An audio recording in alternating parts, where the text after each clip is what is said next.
Padre nuestro que estás en el cielo, santificado sea tu nombre. Venga a nosotros tu reino.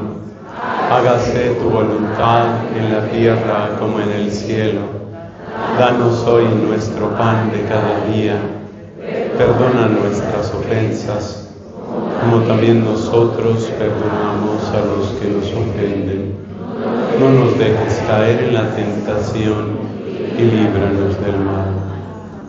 En el nombre del Padre, y del Hijo, y del Espíritu Santo. Amén.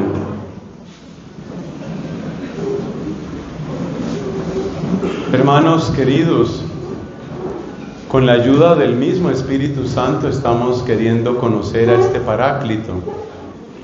En nuestra primera enseñanza recordábamos que el Espíritu Santo es el segundo Paráclito, y por eso dirigíamos nuestra atención al primer Paráclito, que fue el que nos condujo como de la mano hacia el Espíritu Santo. Entonces hablábamos de Cristo, de cómo llamar a Cristo, cómo hay que insistir, pero insistir con humildad. Es irresistible la plegaria que se realiza con humildad y que se realiza con perseverancia. Luego comentábamos cómo Cristo responde a ese llamado guardándonos. Cristo nos guarda. Eso se manifiesta en que Cristo, lo mismo que un soldado, nos protege, pero también Cristo nos cuida. Es un pensamiento que hay que tener muy claro. Lo mejor de mí todavía no ha aparecido. Lo más bello, lo más grande de tu vida probablemente está por amanecer todavía. Y es Cristo el que puede ayudar a que amanezca esa gracia en ti. Eso recordábamos en esa primera enseñanza, y cómo Cristo quiere que nosotros nos mantengamos conectados a Él. Esa conexión se da sobre todo a través de la palabra. De ahí la importancia de santificar la memoria. Invitábamos también a la liturgia de las horas, especialmente laudes. En nuestra segunda predicación hablábamos de lo que hace el Espíritu Santo. Primero, cómo nos recuerda y nos educa. Recuerde usted la diferencia entre la memoria muerta y la memoria viva. La memoria muerta es como cuando usted guarda una piedra que puede ser una joya dentro de una caja. Usted la saca y está igual. La memoria viva, al contrario, es el contacto que usted va teniendo, un contacto que le enriquece con lo que usted recuerda, y usted va descubriendo el significado profundo, el significado más bello, el significado más fecundo de lo que escuchó. Eso es lo que hace el Espíritu Santo. Y después de mencionar esa conexión entre la acción del Espíritu Santo y la palabra de Cristo, lo que hemos hecho es mencionar 4 interpretaciones de la palabra Paráclito. El Paráclito es el que nos consuela, el Paráclito nos acompaña, el Paráclito nos aconseja y el Paráclito nos defiende. Esas 4 palabras describen muy bien quién es el Paráclito. Quiero destacar nuevamente la importancia del consuelo. El consuelo de Dios. Fíjate que es el mismo tema que uno escucha en la renovación carismática cuando se habla de sanación. El consuelo de Dios, el que te devuelve la dignidad, el que te devuelve la fuerza, el que te devuelve la alegría. Y cómo cuando nosotros somos muy consolados, cuando realmente conocemos la consolación de Dios, como la conoció un santo al que todo el mundo ignora en Santander,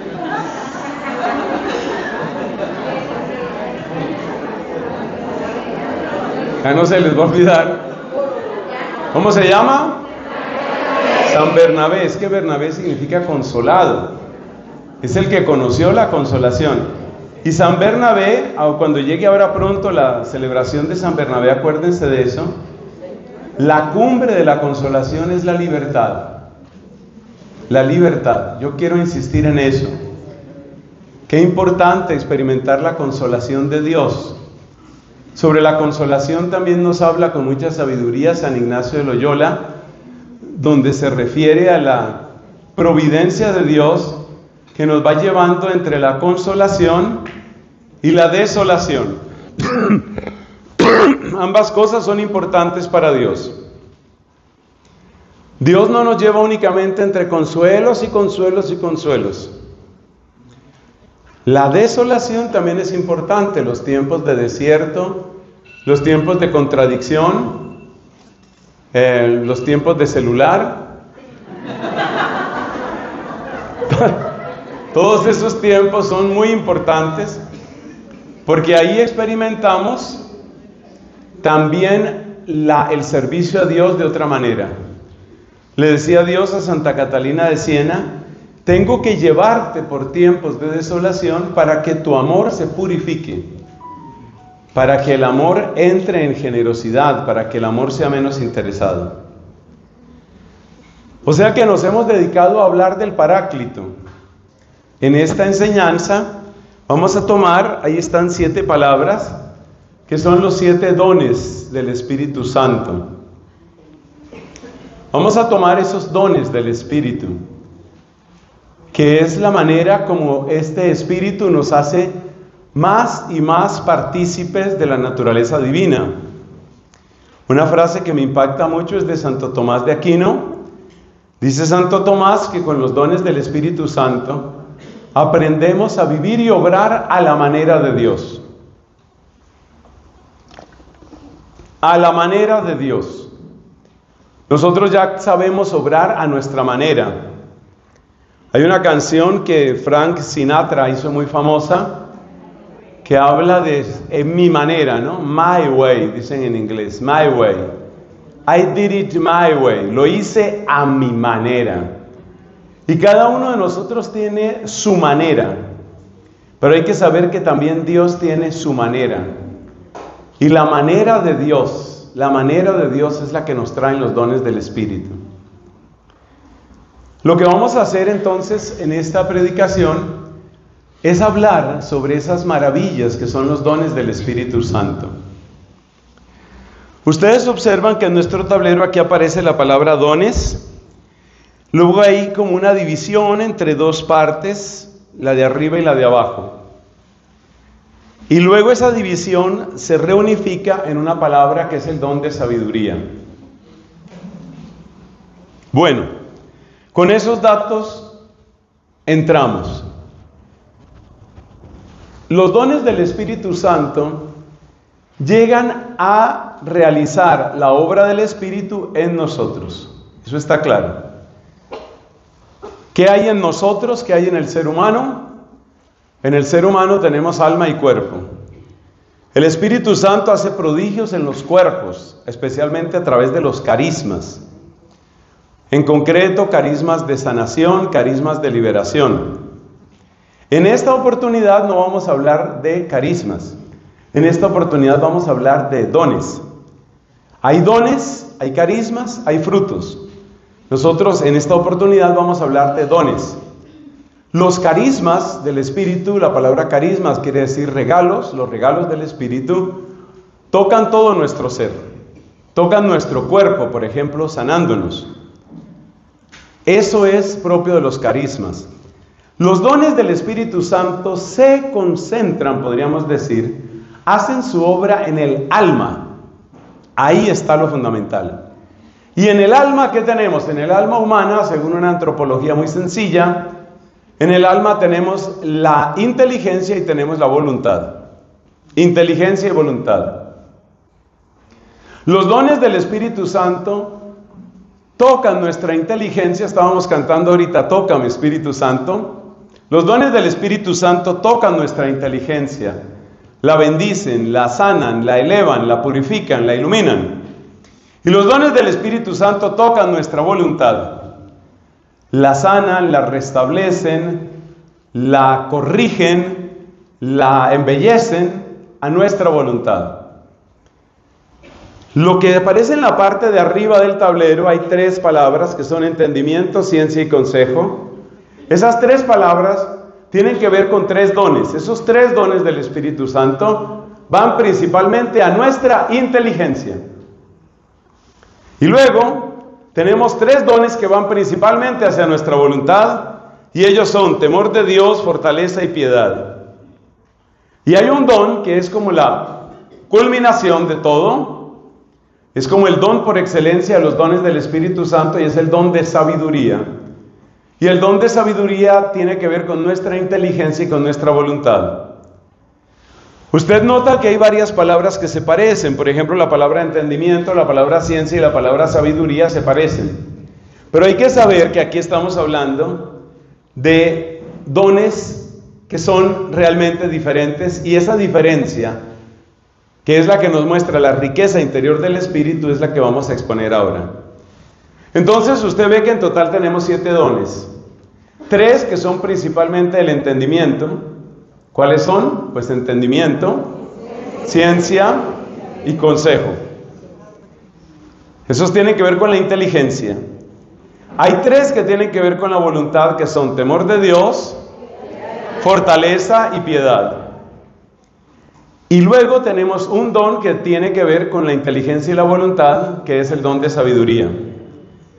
Todo esto tiene que ver con el alma humana. Nuestra alma es santificada por el Espíritu, nuestra alma es puesta en paz con Dios por el Espíritu, nuestra alma es ordenada por el Espíritu Santo, y nuestra alma es embellecida, fortalecida, ungida con estos dones.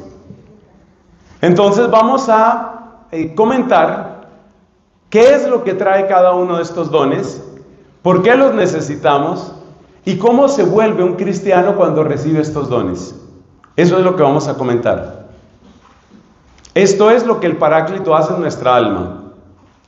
No se nos olvide que también tenemos carismas.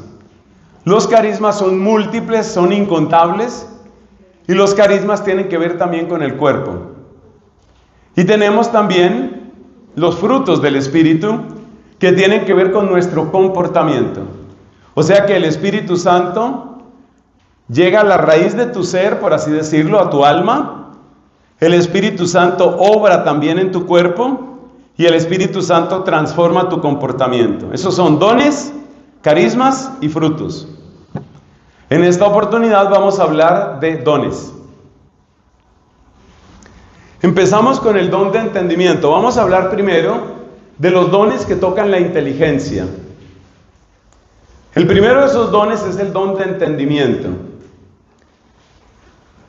Lo grandioso del entendimiento está en qué es lo que vas a entender.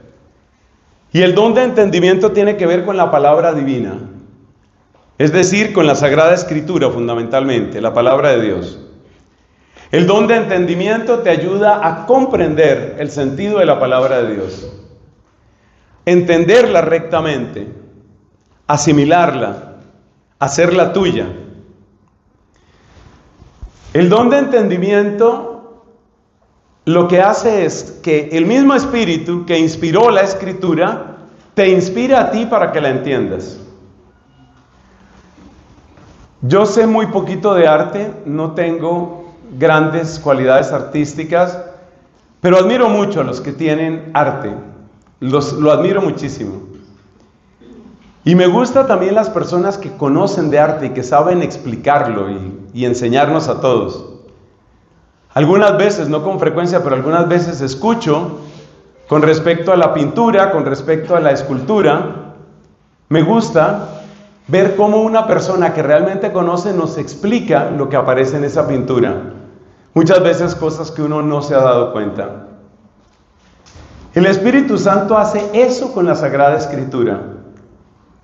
Un buen expositor de arte, cuando te muestra una pintura, por decir algo, este cuadro tan famoso de Velázquez, Las Meninas, lo que hace el pintor, lo que hace el expositor, es situarte en la perspectiva del pintor. Como quien dice, el pintor aquí nos quiso decir tal cosa. Eso es lo que hace el Espíritu Santo en el don de entendimiento. El don de entendimiento te lleva cada vez más, porque todos estos dones pueden seguir creciendo y creciendo y creciendo. Eso es bueno saberlo. No hay límite para el crecimiento de los dones. No hay límite. Ni hay límite para los carismas, ni hay límite para los frutos. Todo lo del Espíritu es ilimitado. Las virtudes humanas, en cambio, siempre tienen límites de prudencia y hay que buscar lo intermedio y bueno. Pero en cambio, los dones de Dios y particularmente el don del Espíritu Santo no tiene límite. Entonces, el don de entendimiento cada vez más te pone en la mirada de Dios, en la intención de Dios, en el propósito de Dios. ¿Qué quería decir Dios con esta palabra? ¿Qué quería decir Dios con este versículo, con esta lectura, con este ejemplo? Eso es lo que hace el Espíritu Santo. Y por eso te ayuda a entender qué es lo que está ahí. Te lleva a la mente del autor, y el autor principal de la Biblia es Dios mismo. El don de entendimiento va produciendo dentro de ti una familiaridad. Cuando uno no entiende mucho de arte, hay clases de arte o tipos de arte que yo realmente no entiendo nada. Y por eso tampoco me gusta y no lo difundo. Yo soy más como de arte, llamémoslo así, clásico. Entonces, cuando uno no entiende nada, pues uno se aparta de eso. ¿Yo qué voy a decir de eso? Un cuadro ahí que uno no entiende, que no sabe si está al derecho o está al revés. Eso me pasa a mí. Aquí habrá gente que sabe mucho de eso. Mírenme con compasión, pero yo tengo que ser sincero. Cuando uno no entiende, uno es así. Pero Dios nuestro Señor, cuando nos va dando el don de entendimiento, va haciendo que nosotros comprendamos y comprendamos y comprendamos cada vez más. Entendemos qué es lo que se está diciendo, en qué sentido se está diciendo. Y esto produce una familiaridad con la palabra divina. Te doy una comparación para que veamos lo que hace el don de entendimiento. Hay una buena comparación que es la de la mamá y el hijo. Las mamás conocen muy bien a sus hijos e hijas, por supuesto. Conocen muy bien a sus hijos. Conocen no solo lo que dice, sino cómo lo dice, cómo se siente, por qué lo dijo. Ese tipo de conocimiento, que es un conocimiento por connaturalidad, un conocimiento por cercanía, por familiaridad, ese tipo de conocimiento es el que nos da el Espíritu Santo con la palabra de Dios. El don de entendimiento nos ayuda también a reconciliar aquellas palabras o aquellos textos de la Biblia que parece que estuvieran contradiciéndose unos con otros. Las personas que se burlan de la Biblia o las personas que atacan la Biblia normalmente tienen un tema favorito, que son las contradicciones. Que aquí Dios dice una cosa y aquí Dios dice otra cosa. ¿Por qué? La Biblia es contradictoria. Cuando uno recibe el don de entendimiento, uno también aprende cómo se conectan esos pasajes que son contradictorios o que parecen contradictorios. Por eso el don de entendimiento es especialmente útil para los catequistas, para los misioneros, para los teólogos, para los sacerdotes. Aquello que parecía como contradictorio, en realidad encierra una determinada riqueza. Le voy a dar un ejemplo infantil de cómo funciona esto de las contradicciones. Tome usted el caso de un papá. Este es un papá cariñoso. Entonces usted dice, mi papá es cariñoso. Pero resulta que ese papá también en cierto momento toma una actitud dura, por ejemplo, cuando corrige, cuando regaña. De una manera superficial, usted podría decir, bueno, pero al fin, ¿cómo es mi papá? ¿Mi papá es cariñoso o mi papá es bravo? Superficialmente usted ve una contradicción. Usted dice, mi papá a veces es bravo, mi papá a veces es cariñoso, yo no sé a qué atenerme. Pero si usted tiene una mirada más profunda, usted se da cuenta que detrás de la palabra cariño está el amor que él tiene por usted. Y detrás de un regaño, aunque suene un poco duro ese regaño, usted sabe que también hay amor que le tiene a usted. Entonces, como usted llega a conocer a su papá, usted llega a entender que su papá lo ama a usted cuando ese papá está muy cariñoso o cuando ese papá está serio o está bravo. Superficialmente hay una contradicción, pero si uno profundiza, uno se da cuenta, hay un mismo motivo por el que mi papá a veces trata de una manera y a veces trata de otra manera. Y ese motivo más profundo, ese motivo es pues el amor, en ese ejemplo tan sencillo, tan infantil. El don de entendimiento hace algo parecido con la Sagrada Escritura. Nos ayuda a entender aquello que de un momento dado parece contradictorio. Necesitamos grandemente este don de entendimiento. El don de entendimiento también se manifiesta en que nosotros nos acercamos provechosamente a esa palabra. Sacamos provecho, sacamos fruto de lo que leemos. Cuando usted lee la palabra de Dios y no entiende nada, como decimos, no conecta, ha de pedir este don. Dame este entendimiento, dame entendimiento para saber qué me quieres decir. Por último, para terminar esta breve catequesis sobre el entendimiento, tenga en cuenta otro detalle. Cada uno de nosotros tiene la tendencia a quedarse con una cierta imagen de Dios o una cierta imagen de Cristo o una cierta imagen de la iglesia. Cada uno de nosotros. Por ejemplo, a mí me puede gustar de Cristo la manera como enseña o la manera como es misericordioso, tierno, compasivo. Pero en nosotros existe la tendencia a reducir a Cristo, reducirlo a la imagen que yo tengo de Cristo. Es decir, yo reduzco a Cristo al tamaño de lo que a mí me gusta. Como a mí me gusta la misericordia, y me gusta la compasión, y me gusta la dulzura, entonces yo me quedo solamente con eso. Y dejo en la penumbra, dejo en el olvido, dejo aparte esos otros pasajes donde Cristo me habla de otra manera.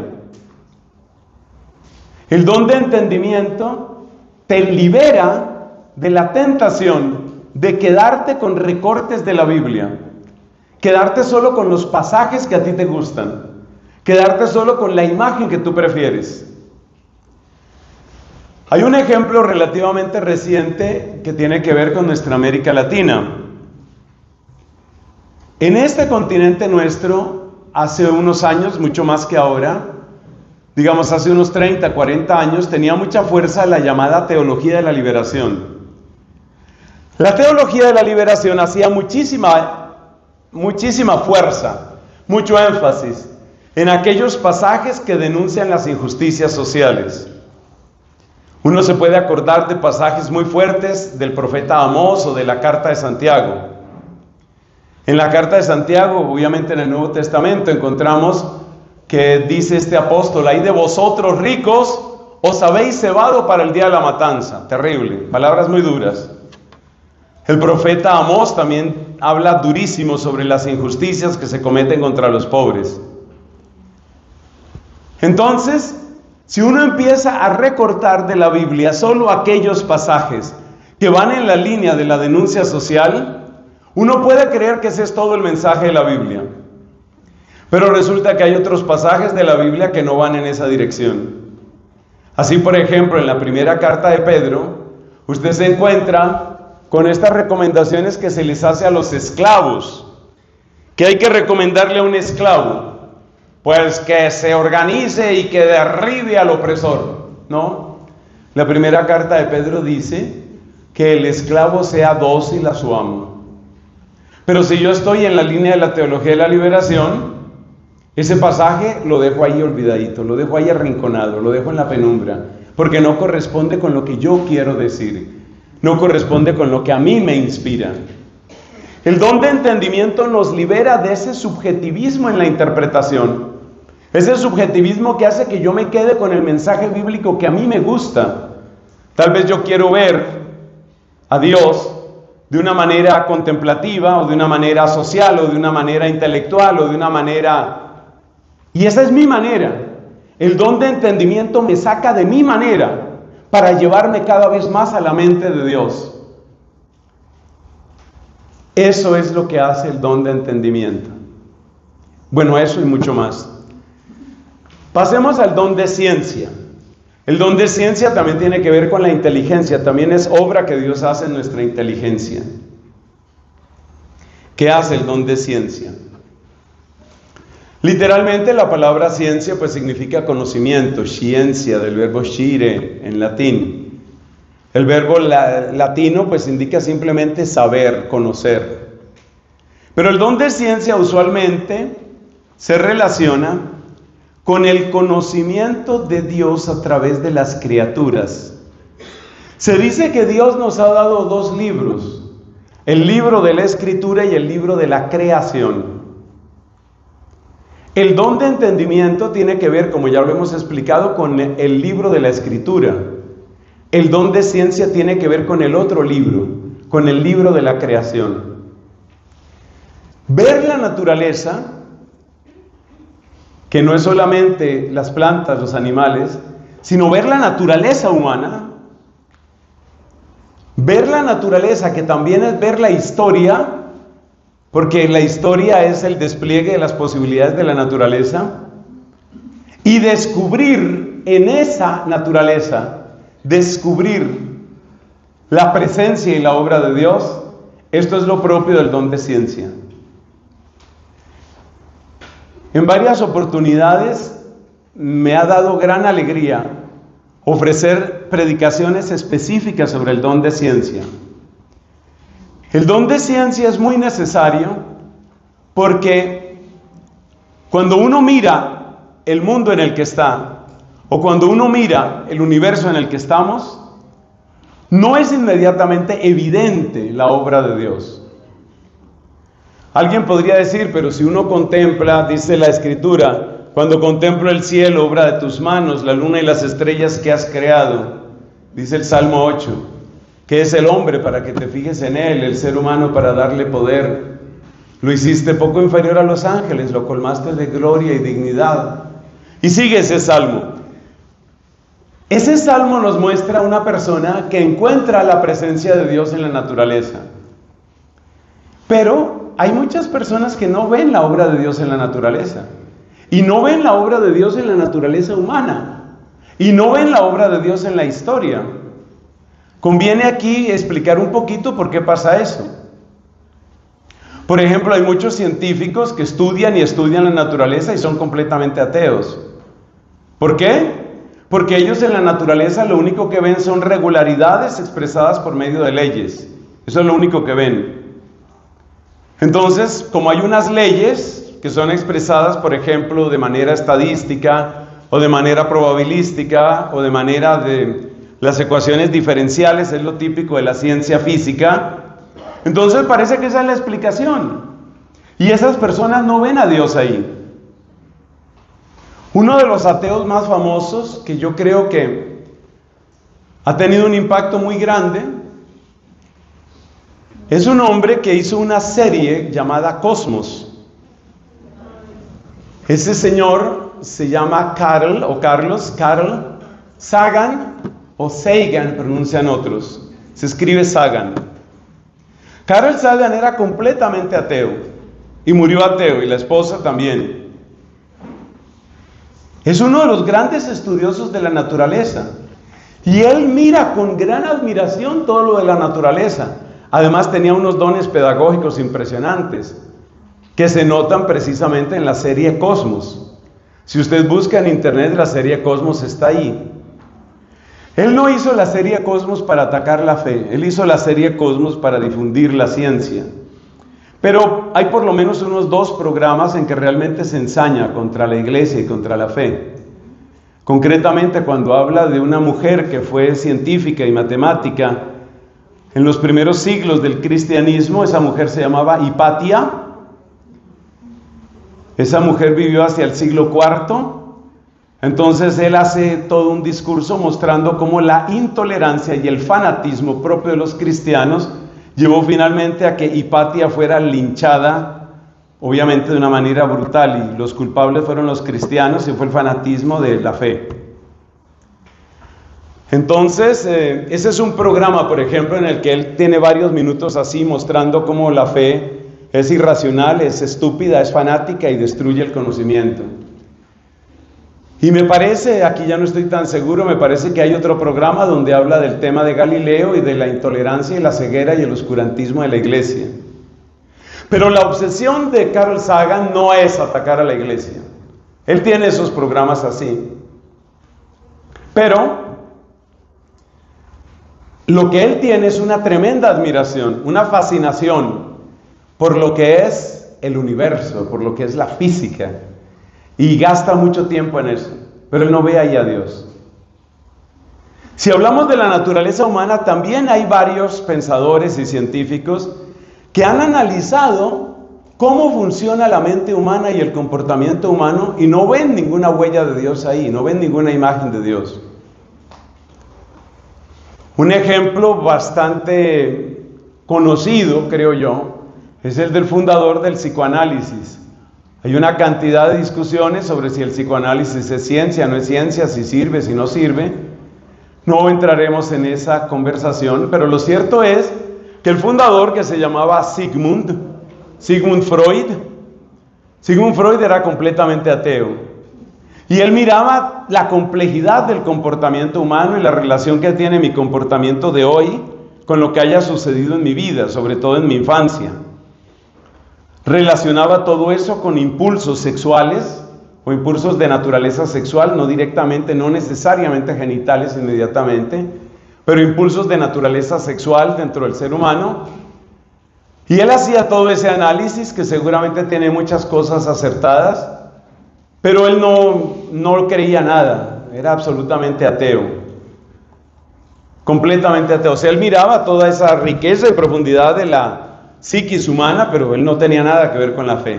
De hecho, para él la fe era una especie de patología. Era como lo típico de la persona que no ha resuelto la relación con el papá. Para él, que uno crea en Dios es algo así como un tema no resuelto. No has resuelto tu relación con tu papá y entonces tratas de tener una especie de papá permanente, imaginario, todopoderoso, que siempre te cuida. Es tu pura creación. Dios es una creación tuya. Y así podríamos mencionar otros autores, algunos de los cuales recuperan su popularidad de tanto en tanto. Así, por ejemplo, hay un filósofo del siglo XIX llamado Schopenhauer, Arthur Schopenhauer, también absolutamente ateo, gran estudioso de realidades del corazón humano. Ateo completamente. Estoy contándoles todo esto para que se vea que no es automático descubrir a Dios. Hay personas que pueden estar viendo la belleza infinita de las galaxias y lo único que ven es galaxias. Ahí no ven a ningún Dios. Y hay personas que están viendo la riqueza de la biología y están viendo el misterio de la vida y no ven ahí a Dios. Se admiran de lo que encuentran ahí, pero no ven a Dios. El don de ciencia nos permite descender por las causas. Así lo explica Santo Tomás de Aquino. Para Santo Tomás de Aquino la palabra fundamental es la palabra causa. Y si yo desciendo por las causas, si yo voy descubriendo a través de las causas, yo voy llegando al que es causa primera de todo. Entonces veo que hay el universo y veo que hay maravillas del universo, pero no me quedo en eso, sino que llego finalmente al que es principio de todo, que es Dios. Pero ese paso no es automático. De hecho, hay muchas personas que sienten resistencia. ¿Por qué algunas personas sienten tanta resistencia a reconocer la obra de Dios? Hay una frase de San Agustín que nos hace pensar. Dice San Agustín: rechaza a Dios aquel a quien no le conviene que Dios exista. Yo tuve una experiencia muy impactante porque un profesor universitario que era conocido de mi hermano se declaraba absolutamente ateo. Y yo tuve con él unas largas conversaciones sobre el tema de su ateísmo y la existencia de Dios y todo aquello. Una persona muy inteligente, una persona muy estudiosa y ya dije completamente ateo. Cuando terminamos nuestra segunda o tercera conversación, él me dijo, mire, yo no creo en Dios, pero le voy a pedir el favor de que le dé una bendición a mi hija.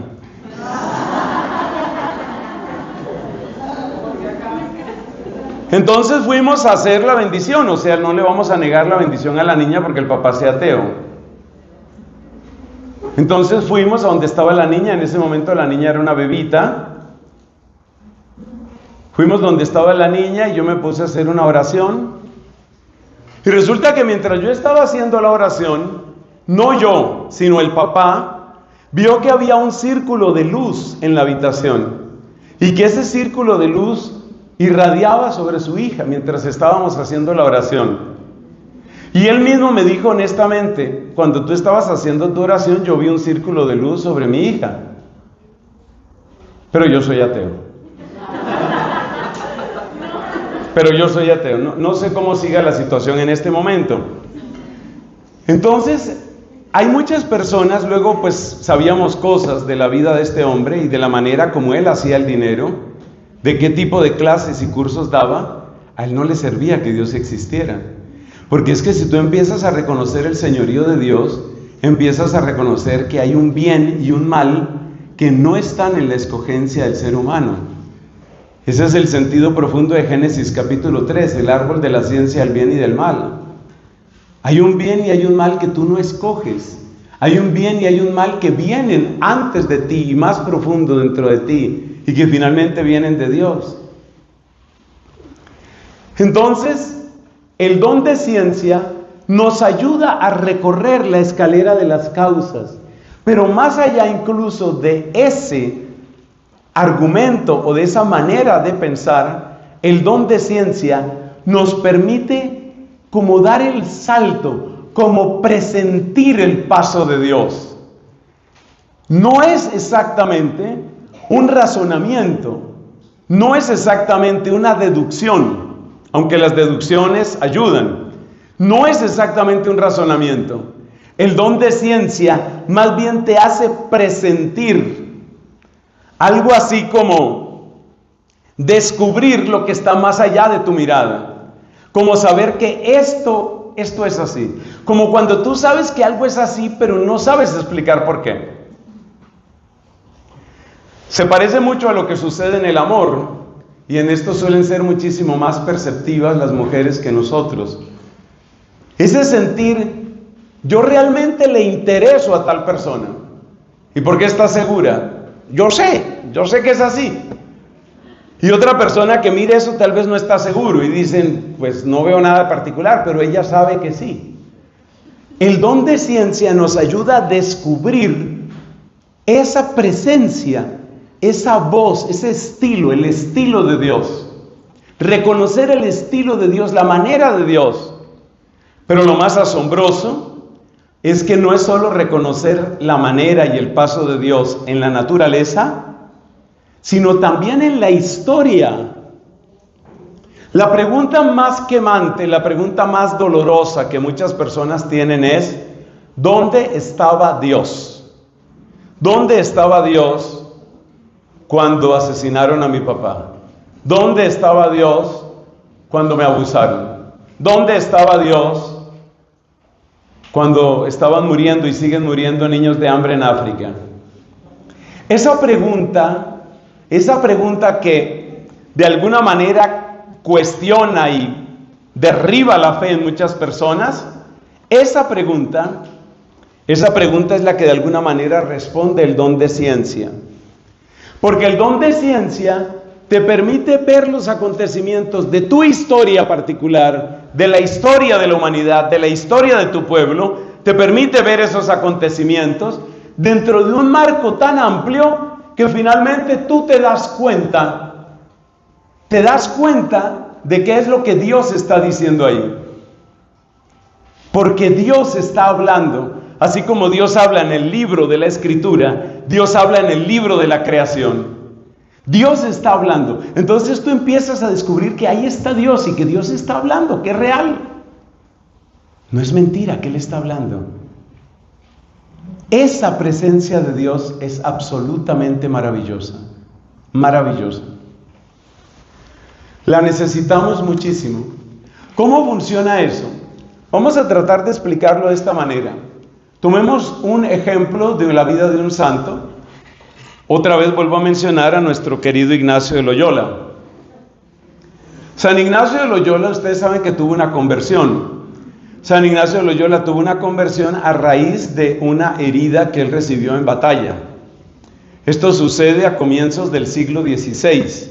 Él era soldado, le gustaba ser soldado, y este hombre, pues, tuvo una herida brutal en batalla. Esa herida llevó a que tuvieran que operarlo. De hecho, lo tuvieron que operar 2 veces. No había anestesia. Eran operaciones, no se utilizaba tampoco alcohol ni cloroformo. Ya eso sí no sabía yo, que dice aquí que los emborrachaban. Entonces, el borracho Ignacio de Loyola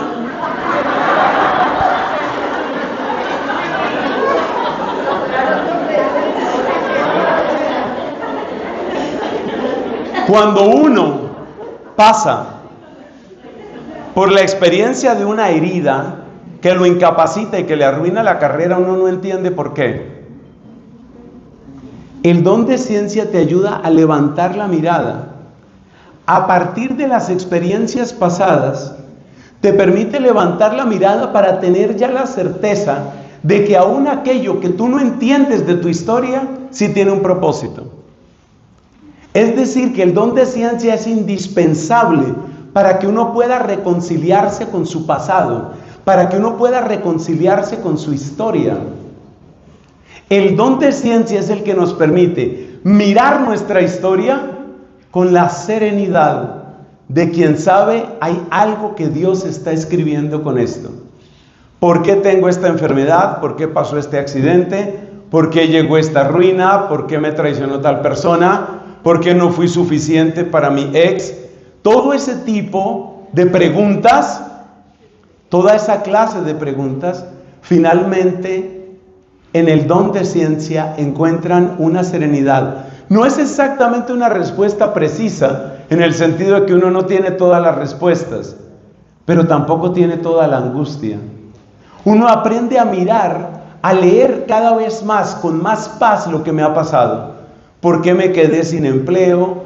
¿Por qué no tuve una mamá que me entendiera? Ese tipo de cosas. Son preguntas que nosotros muchas veces las hacemos con rabia y la rabia no ayuda. Y otras veces se las hacemos a las personas y las personas tampoco comprenden. Porque el misterio de la vida humana es mayor todavía. Es mayor que cualquier inteligencia. Entonces hay personas que han tenido sufrimientos, por ejemplo, con el papá, con la mamá, y creen que acosando a preguntas a ese papá o a esa mamá van a obtener paz o van a obtener una serenidad. Mamá, ¿pero por qué? ¿Pero por qué? ¿Pero por qué? Y la misma señora no sabe, porque ella misma también tiene limitaciones terribles. Y además nadie tiene todo el cuadro completo, solo lo tiene Dios. Entonces, cuando nosotros entramos en esa búsqueda llena de angustia o llena de rabia, buscando en las personas respuestas, nos vamos a quedar decepcionados, nos vamos a quedar vacíos. El don de ciencia nos permite tomar una posición que yo no sé bien cómo describir cuando se refiere a la propia historia o a la historia humana, porque no es exactamente resignación, es una postura que en el fondo es la confianza de quien está teniendo un tratamiento médico. Esa es una buena comparación. Un tratamiento médico. Supongamos que usted le están haciendo un tratamiento, muchos hemos pasado por distintos tratamientos médicos. Usted le están haciendo un tratamiento. Su tratamiento implica que le tienen que poner 45 inyecciones. No es agradable recibir 45 inyecciones, por ningún motivo es agradable. Eso cuesta una cantidad de dinero, eso es un problema, eso es difícil, eso no funciona, bueno. Pero me tienen que poner esas inyecciones. Usted no entiende muchas cosas, pero usted sabe 2 cosas. Usted sabe que está en manos del mejor especialista y usted sabe que esa persona tiene una buena intención. Cuando usted sabe esas 2 cosas, usted empieza a aplicarse el tratamiento y no le gustan las inyecciones y no le gusta lo que valen las inyecciones, pero usted permanece, porque usted confía, porque usted sabe, algo le entiende de la lógica y de la ciencia a ese hombre, pero usted, aunque no entienda completamente, usted sigue en el tratamiento. Algo parecido es lo que hace el don de ciencia. No es una resignación como apagar la inteligencia, al contrario, es una manera de encender la luz de la inteligencia. No es un apagar la inteligencia, es más bien un despertar de la inteligencia que se da cuenta que hay razones superiores. Y esas razones superiores finalmente nos van trayendo paz. O sea que el don de ciencia tiene que ver con la naturaleza, tiene que ver con la naturaleza humana, tiene que ver con la historia humana, y el don de ciencia le ayuda a uno a leer su propia historia. Para terminar con esta parte del don de ciencia, debo recordar algo. Dentro del don de ciencia también entran las malas decisiones que uno ha tomado. Cada uno de nosotros, si es honesto y revisa su camino, llega a la conclusión de que hay cosas que hubiera podido hacer mejor. ¿Quién de nosotros no llega a esa conclusión? No es solamente que otras personas me fallaron, que me falló mi papá, que me falló tal amiga, que me falló tal novio. Es que yo mismo he fallado. Es que yo mismo me he equivocado. Es que yo mismo he lastimado. Y hay veces que uno no logra integrar dentro de la propia historia los errores que uno ha cometido, sobre todo cuando son errores gravísimos, errores que han arruinado una parte de la vida de otras personas o la vida entera. Ahí estoy hablando sobre todo del caso del aborto. ¿Cómo puede uno integrar dentro de su propia historia una falla tan grande? ¿Cómo puede uno leer el paso de Dios también a través de lo que uno ha hecho? Yo creo que hay una pista interesante en una frase que dice la mujer samaritana en Juan capítulo 4. Cuando ella tiene su conversión, entonces ella le dice a la gente: vengan, escuchen a un hombre que me ha dicho todo lo que yo he hecho. Acuérdese que ya mencionábamos en otra predicación cómo la samaritana vivía escondiéndose, porque ella sentía vergüenza. La samaritana se escondía, pero aquí hay algo interesantísimo. La samaritana, cuando tiene ese contacto tan estrecho con Jesucristo, le pierde miedo a su pasado. Es más, ella convierte su pasado, que no era bonito, acuérdese que era una mujer que había estado ya con muchos hombres y todo lo que eso implicaba, especialmente en aquel tiempo y cultura. Ella toma su pasado y lo convierte en una carta de presentación. Es decir, ella dice: esto es lo que yo he hecho, esta es mi vida. O sea, ella logra leer su pasado de una manera diferente. Eso es propio del don de ciencia. Ella no dice: yo no cometí lo que cometí. Ella no dice eso. Ella no huye de su pasado, no niega lo que ha hecho. Pero ese pasado ya no le hace daño a ella. Ese pasado ya no tiene poder sobre ella. Ella sabe de dónde viene, ella sabe los errores que ha cometido, pero de tal manera queda iluminada su historia con la presencia de Cristo, que es capaz de presentarlo. Dime, por favor, si no es un don que necesitamos urgentemente muchos de nosotros. Todo eso tiene el don de ciencia. Para recordar estos dos dones, el don de entendimiento y el don de ciencia, te repito lo que hemos dicho. Está el libro de la Escritura y el libro de la naturaleza o de la creación. El que te ayuda a leer el libro de la Escritura es el don de entendimiento. El que te ayuda a leer la creación, que incluye tu historia, es el don de ciencia. Si tú tienes estos dos dones, eso es absolutamente grandioso. Y hay que pedir estos dones. San Pablo nos dice: busquen los carismas superiores, busquen los regalos superiores. Hay que pedir estos dones. Dame, Señor, don de entendimiento para que la palabra tuya no sea una palabra ajena para mí. Y dame el don de ciencia para que yo te descubra en la naturaleza, para que yo te descubra en la historia. Hay personas que ven a Dios fácilmente en la delicadeza de una flor, pero no la ven en su propia vida. tú vales más que cualquier flor. Tú eres más hermosa, tú eres más hermoso que cualquier flor. Pero es que mi vida ha estado manchada, es que en mi vida me hicieron, es que yo además cometí. Sí, pero tu vida es más hermosa, mucho más hermosa.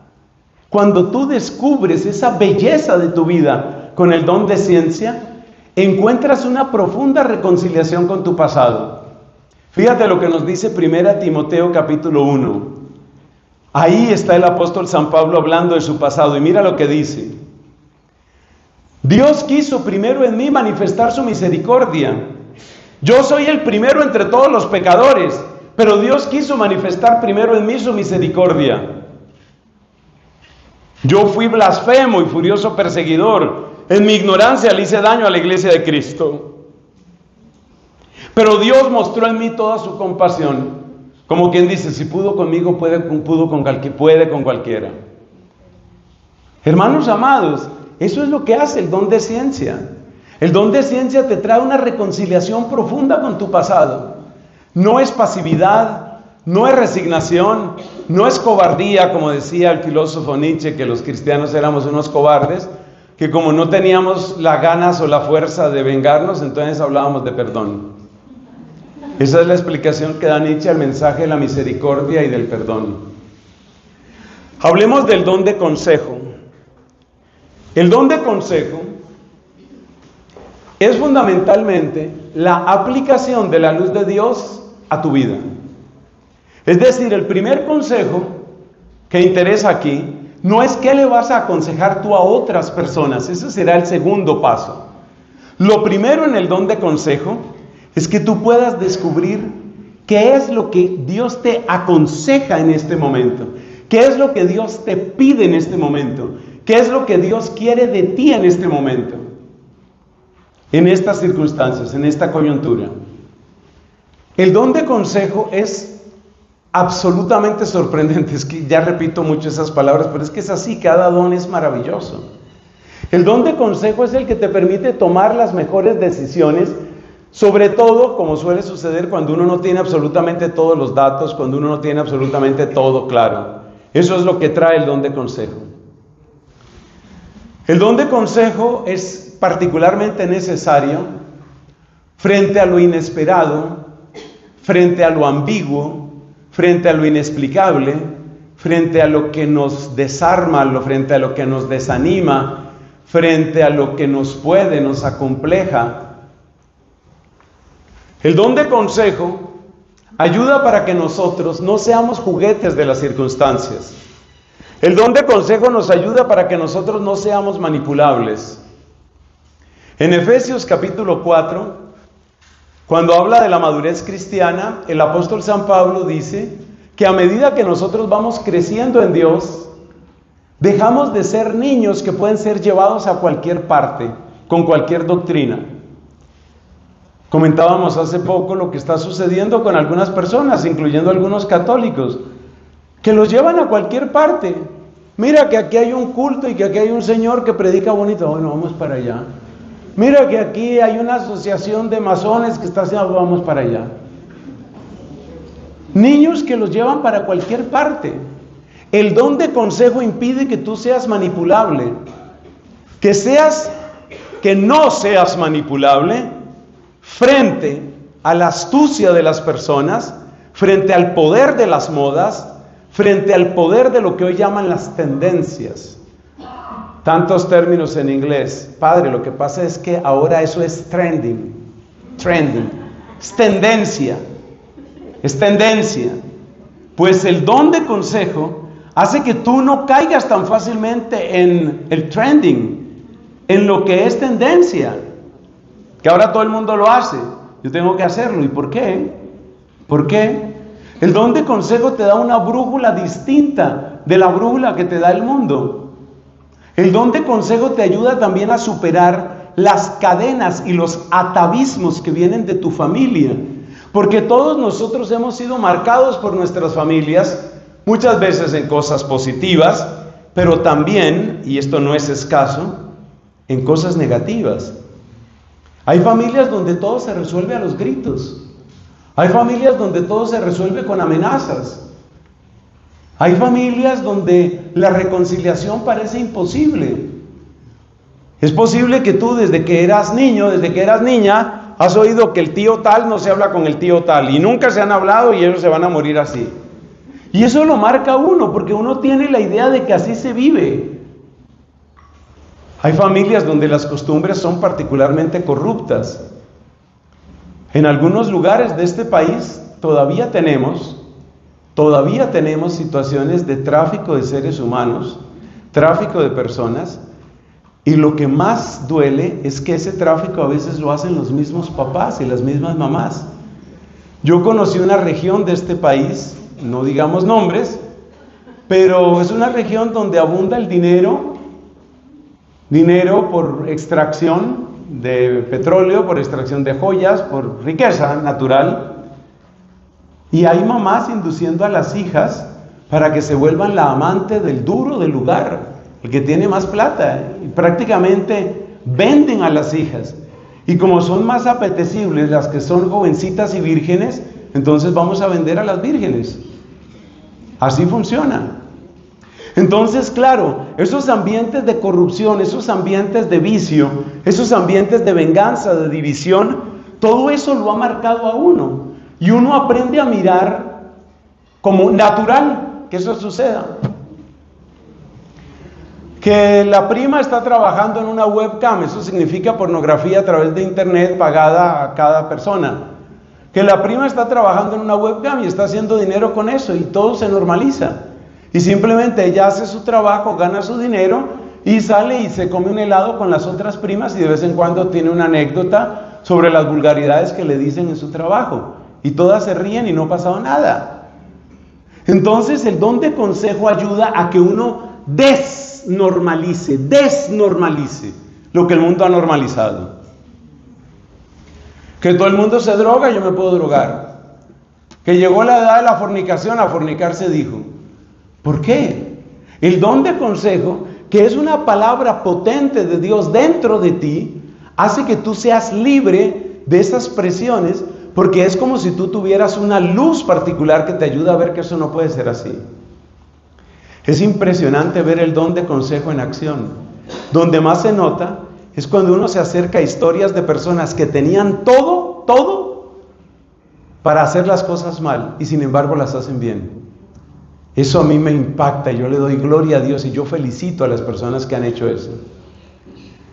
La primera vida de santo que yo leí fue la de San Martín de Porres. Y lo que primero me impactó de San Martín de Porres fue que él tenía todo para ser un amargado. Por la discriminación racial, por ser hijo ilegítimo, sobre todo por esas dos razones. Como los que dominaban en la Lima de la época eran los blancos criollos, hijos de españoles, y como se supone que nacer por fuera del matrimonio ya constituía un estigma que nadie podía borrar de ti, y eso estaba metido en la iglesia. A San Martín de Porres no le permitieron ser religioso al principio. No, usted no puede ser religioso. ¿Por qué? Usted no puede ser religioso porque usted es hijo ilegítimo. No puede ser religioso. Entonces Martín de Porres se convirtió en un donado. ¿Qué era un donado? Era un empleado sin sueldo que vivía en el convento por comida y techo. Y le daban una especie de ropa una especie de hábito parecido al de los religiosos. Y así vivió muchos años Martín, porque había también discriminación y maltrato dentro de la iglesia. Me contaba con gran dolor una señora, ella tuvo varias hijas. No me acuerdo si eran 2 blanquitas y una morenita, o una morenita y 2 blanquitas, pero el hecho es que había o dos, que tenían un tono así un poquito más oscuro. Y llegó este papá y esta mamá, llegaron con sus 3 hijitas a un colegio. Y era un colegio de religiosas. Por favor, no maltraten a las hermanas que están aquí. Pero era un colegio de religiosas. ¿Y saben lo que les dijo la madre superiora y rectora del colegio? Que las blanquitas sí, pero la morenita no. Eso es la iglesia católica. Es que a ver si decimos las cosas como son. Eso ha pasado en la Iglesia Católica. Entonces, nosotros tenemos que tener presente que las malas ideas también se meten dentro de la iglesia. Y hay que luchar en contra de eso. Ese tipo de discriminación es inadmisible. Entonces, ¿qué pasa con el don de consejo? El don de consejo te libera de esa clase de pensamiento. El don de consejo te saca de la esclavitud de tu tiempo en el que tú vives, para que no seas esclavo de tu tiempo, para que no seas esclavo de las modas, para que no seas esclavo de las tendencias. El don de consejo podría ser un bien inmenso, pero inmenso, especialmente en muchos jóvenes que son completamente esclavos del tiempo en el que están. Todo el mundo lo hace, yo también lo hago. ¿Por qué? El don de consejo también es la ruta más ágil, la ruta más rápida hacia la mejor versión de ti mismo. Recibir el don de consejo significa avanzar, y avanzar con agilidad hacia la mejor versión de ti mismo. Uno no puede ser bueno en todo, uno no va a ser bueno en todo, pero aquello en lo que tú has de ser mejor, aquello donde tú puedes realizar tu pleno potencial, lo encontrarás más fácilmente con el don de consejo. Después de que uno se ha acostumbrado al don de consejo en uno mismo, como una especie de desbordamiento de ese regalo, uno puede también aconsejar a otras personas. Saber aconsejar a un ser humano es algo muy difícil, porque solo Dios es el dueño de los corazones. Por eso, por ejemplo, a mí no me gusta mucho la idea de ser director espiritual. Lo acepto porque, ¿qué hacemos? En estas escaseces hay que aceptar. Pero a mí no me gusta ser director espiritual. Pero no me gusta sobre todo por una especie de temor. Es que yo siento que cada corazón es de Cristo, cada corazón es de Dios. Pero bueno, la dirección espiritual cuando se hace bien es una cosa muy linda. Porque la buena dirección espiritual consiste básicamente en ponerse al servicio del Espíritu Santo. ¿Qué es lo que quiere el Espíritu Santo para esta persona? Pero no es para que uno se adueñe de nadie, ni para que uno tome las decisiones de nadie. Pero eso también ha sucedido en la iglesia. Y también hay comunidades religiosas donde ha habido manipulación de la conciencia. O sea, hay unas historias escalofriantes de comunidades religiosas, tanto masculinas como femeninas, donde les han dicho a candidatos o a candidatas: usted no puede salirse porque usted está traicionando a Dios y Dios llama una sola vez. Eso es muy peligroso, ese lenguaje, muy peligroso. De hecho, pues puede causar un daño psicológico muy fuerte. Pero de estas cosas estamos tomando más conciencia ahora. Y una de las personas que ha ayudado a que se tome esa conciencia, porque todo hay que decirlo, es el Papa Francisco. Yo no he ocultado reservas y preguntas que tuve y que tengo sobre el pontificado del Papa Francisco, pero tampoco voy a negar muchas cosas muy buenas que nos dejó. Y una de las cosas que él nos dejó fue una clara conciencia de que la espiritualidad no puede ser pretexto para ningún tipo de manipulación. El ser humano es sagrado y la conciencia del ser humano es sagrada, y la voluntad de la otra persona hay que saber iluminarla, pero cada quien decidirá finalmente. El don de consejo es algo maravilloso, y bien alimentados por la luz de Dios, podremos tener buenos directores espirituales que amen a las personas, que iluminen la conciencia de las personas, pero que al mismo tiempo respeten el camino de cada persona. Pasemos ahora a algunos dones de la voluntad. Empezamos por el temor de Dios. Como ya nos han explicado muchas veces, el temor de Dios no significa miedo, no significa tenerle miedo a Dios. Como ya hemos comentado en otras oportunidades, el temor de Dios tiene como 3 fases principales.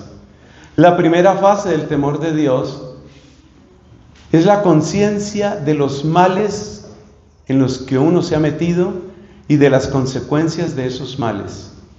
Eso es lo primero. Yo, ¿en dónde me metí? Yo, ¿qué estaba buscando? Yo, por Dios, ¿yo hacia dónde iba? Pero ¿qué es esto que yo estaba haciendo? ¿Qué es esto que yo estoy haciendo? Hay una mujer que ha dado su testimonio en público muchas veces, por eso me atrevo a nombrarla aquí, porque entre otras cosas ella quiere que su testimonio sea conocido.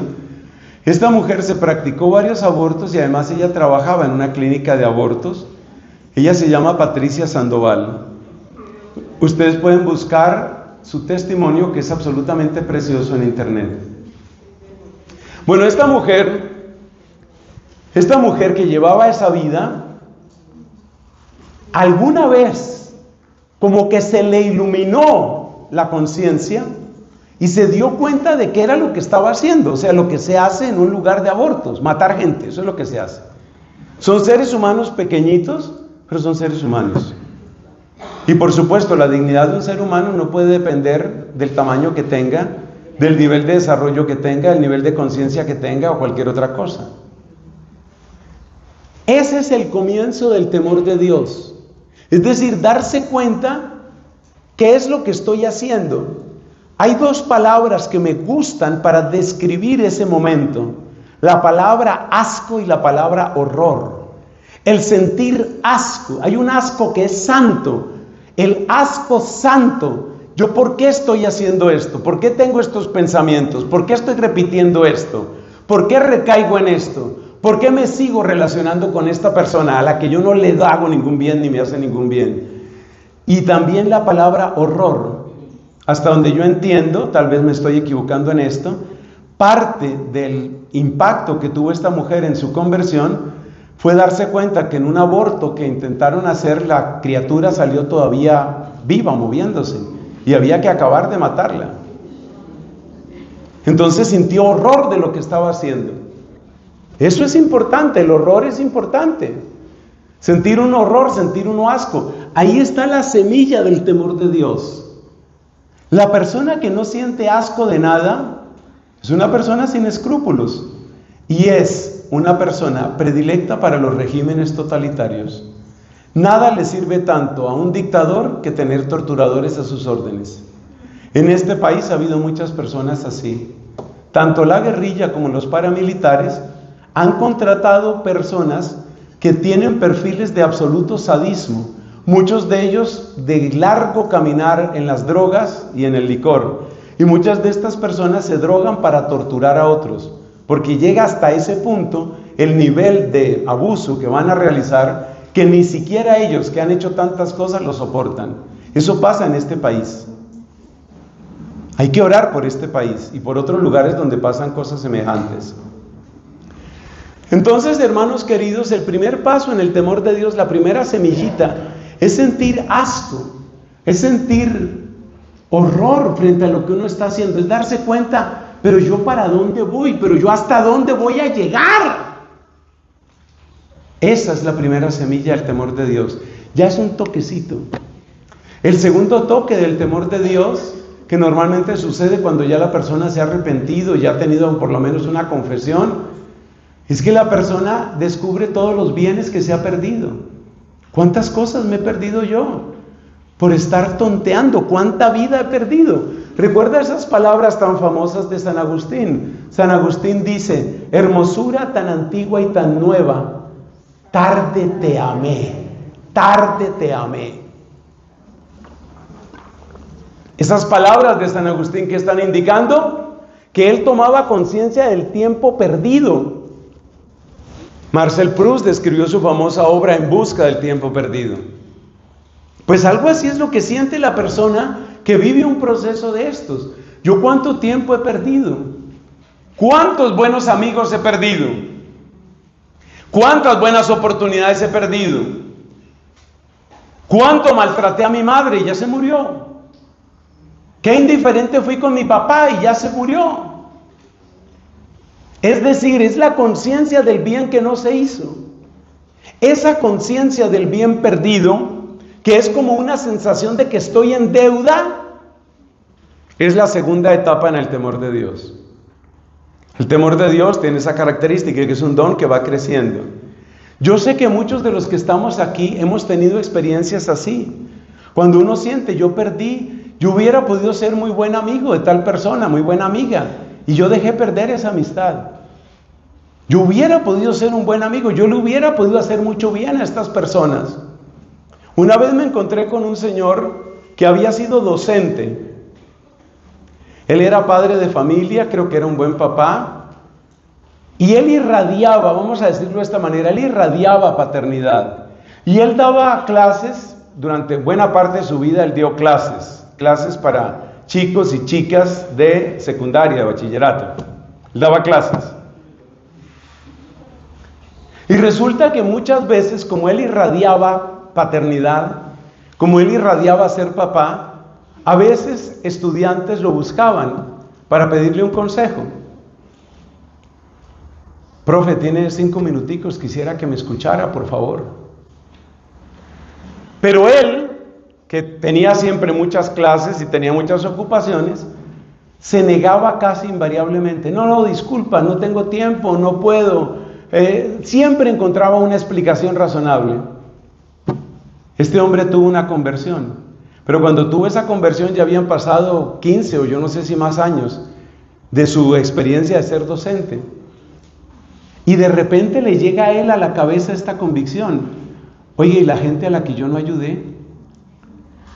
Esa chica que me pidió un consejo, yo no se lo di, y ahora quién sabe en qué anda. Ese muchacho que estaba totalmente confundido, que estaba absolutamente desubicado y que me estaba buscando y que yo no lo ayudé, ¿qué pasa con esa persona? Eso es parte del temor de Dios. Fíjate que la persona que vive en la soberbia siempre cree que todo el mundo le debe, ¿no? Todo el mundo me debe. El temor de Dios cambia totalmente eso. Yo le debo a la vida, yo le debo a los demás. Hay mucha gente a la que yo no he servido, hay mucha gente a la que yo no he ayudado, hay mucha gente a la que yo no he apoyado y seguramente hubiera podido hacerlo, pero he estado tan metido en mí mismo, he estado tan metido en mis negocios, he estado tan metido en mis problemas como si nadie más tuviera problemas, y por eso he dejado de hacer muchísimo bien. Ese es el segundo paso en el temor de Dios. El temor de Dios hace que uno tenga conciencia de que uno está en deuda con el mundo, que uno ha sido un gran egoísta. Dios en su bondad hizo algo así conmigo. Yo estaba metido completamente en el mundo de la ciencia, en mis estudios de física y de matemáticas. Y de repente empezó a suceder algo que yo no podía explicar y que solo parcialmente puedo explicarme ahora. Empezó a suceder que yo tenía un deseo irreprimible, un deseo incontenible, casi constante, de ver a María, ver a la Virgen. Dios se valió de eso. Y ella fue mi evangelizadora, ella me recuperó para la fe y recuperó mi vocación, porque yo había tenido ya un llamado vocacional cuando yo tenía 15 años, y yo había enterrado mi llamado vocacional, porque estaba obsesionado como un idólatra, estaba obsesionado con la ciencia, y Dios se valió de la Santísima Virgen María y de ese deseo irreprimible de acercarme a la Virgen para causar en mí una inquietud que no se me quitaba. Entonces yo empecé a ir a la capilla de la Universidad Nacional de Colombia. Una vez tuve el privilegio de grabar en ese mismo lugar mi testimonio, que por ahí anda en internet. Entonces yo iba a esa capilla y yo me acuerdo que yo prácticamente no rezaba, tampoco era que me gustaba rezar. Ustedes no se imaginen una conversión tipo San Pablo. Yo simplemente iba a esa capilla, me gustaba ir ahí, me sentía a gusto ahí, me sentía tranquilo ahí. Pero es impresionante Dios cómo va obrando en uno. Yo por eso les digo, vayan al Santísimo. Por amor de Dios, vuélvanse amigos del Sagrario. Hay muchos milagros discretos, sencillos y bellos que suceden en la tranquilidad de una capilla y en la cercanía del Santísimo Sacramento. No esperen a ser viejos para eso. Yo tenía 18 años cuando esto sucedió. O sea, no era un viejo. No esperen a ser viejos. Y yo me acerqué al Santísimo, pues porque allá me llevó la Virgen, eso tampoco es mérito mío. Y estando allá frente al Santísimo, lo que empezó a suceder en mí fue que yo empecé a analizar, como a mirar, qué era lo que yo hacía con mi día y qué era lo que yo hacía con mi vida. Y hubo un día en que la conclusión fue absolutamente evidente. Yo vivo solo para mí, yo estoy metido solo en mí. A mí lo único que me interesa es mi carrera, lo único que me interesa es mi vida. Pero yo vi como tan claramente el egoísmo que tenía, que sentí vergüenza delante de Dios y sentí que algo tenía que cambiar en mí. Ese es un toque del temor de Dios. Cuando tú sientes, verdaderamente estoy en deuda, yo estoy haciendo las cosas mal, estoy tan centrado en mí, en mi proyecto, que en mi caso era mi carrera y mi física y entender el universo, estoy tan metido en eso que no tengo tiempo, ni ganas, ni interés por nadie. Bueno, sí había una chica que me gustaba, hay que decirlo todo. Pero la tipa esa,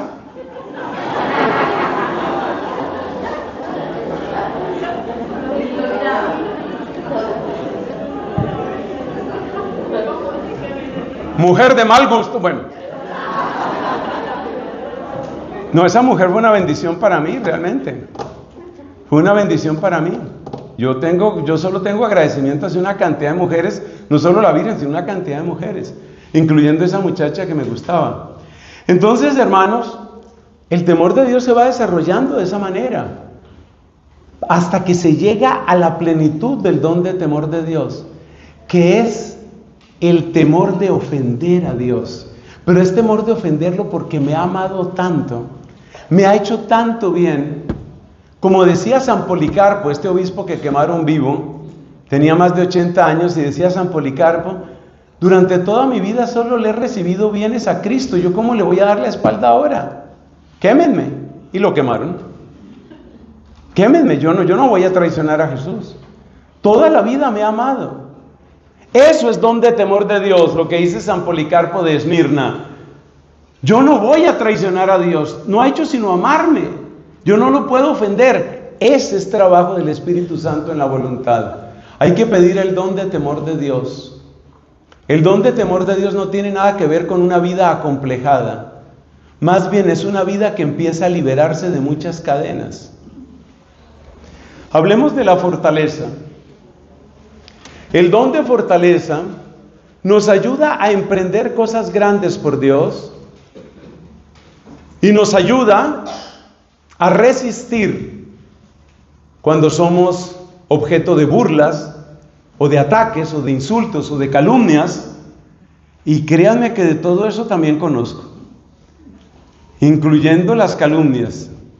Hay cosas realmente pavorosas y hay mentes diabólicamente creativas que inventan todo tipo de cosas, especialmente contra nosotros los sacerdotes. Partamos de la base de que mucha gente tiene una serie de ecuaciones en la mente. Si es sacerdote, tiene que ser, etcétera, etcétera, ¿no? El don de fortaleza te ayuda a emprender cosas que valen la pena. Para que tu vida merezca la pena, necesitas el don de fortaleza, porque todo lo valioso cuesta trabajo. Por algo se llama valioso, porque vale, cuesta trabajo. Cuando uno habla de fortaleza, alguien puede pensar que estamos hablando, por ejemplo, de los misioneros que van a zonas inhóspitas de la selva o del desierto u otros lugares semejantes. Alguien podría pensar que estamos hablando únicamente de los mártires. Hermanos queridos, no. El don de fortaleza también es el que se necesita para emprender un camino que se llama matrimonio. El don de fortaleza es el que necesita un seminarista. Un seminarista necesita don de fortaleza. ¿Por qué? Porque él puede entrar con todo el entusiasmo del mundo, pero van a venir las tentaciones, va a venir el cansancio, va a venir la rutina, va a encontrarse con malos ejemplos, la gente le va a llevar historias, mira que el padre tal, que el otro hizo, y él va a sentir que se desanima y se desanima y se desanima.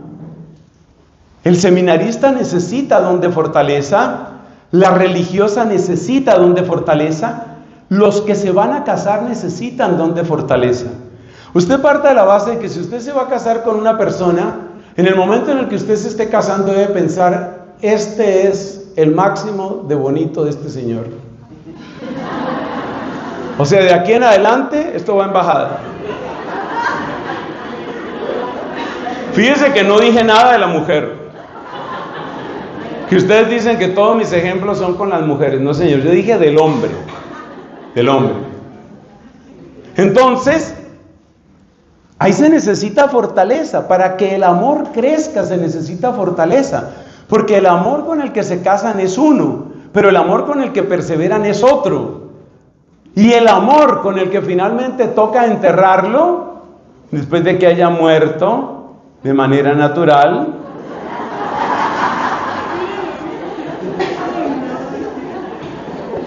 Entonces ese amor, cuando ya haya que enterrarlo o enterrarla, en el caso, por ejemplo, de mi familia, la que se murió primero fue mi mamá. Todo eso pasa también.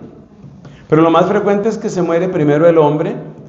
Así que por eso le decía una vecina a otra allá en mi pueblo, decía, bueno, ya sufrimos por poco, decía ella, ¿no? Hermanos, se necesita don de fortaleza para casarse. Y como la gente no conoce el Espíritu Santo y no conoce el don de fortaleza, entonces cuando llega la primera dificultad, nos separamos. Menos mal que firmamos capitulaciones, yo me devuelvo a mi apartamento, tú te vuelves a tu apartamento, yo sigo en mi carro, tú sigues en tu carro. Resulta que nunca se casaron, resumiendo. Porque cada uno tenía lo suyo, organizaba su vida a su manera. No, lo bonito del matrimonio es apostar en serio. Eso es lo bonito del matrimonio. Entonces voy a juntar mis platas con la plata de esta señora. ¡Wow! Impresionante. Hermanos, se necesita fortaleza para cualquier vocación.